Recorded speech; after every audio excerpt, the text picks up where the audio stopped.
જીવનમાં સુખી થવું છે એ બે વાત યાદ રાખે અને એ બે હ છે. કેટલા? બે હ યાદ રાખવાના.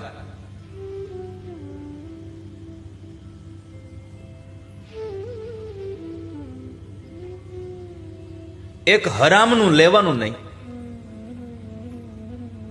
એટલે કે બીજાના હકનું હોય અને એ આપણે લઈ લઈએ તો દુઃખિત થવાના. એટલે કે બીજાના હકનું લેવું નહીં અને એક જિંદગીમાં કોઈની હાય લેવી નહીં. એક હાયનો હ અને એક હનો હક. આ બે હ યાદ રાખો જીવનમાં, કે મારા હકનું છે તો હું લઈ શકું, મારા હકનું નથી છતાં મારી પાસે આવે છે તો એને જવા દઉં.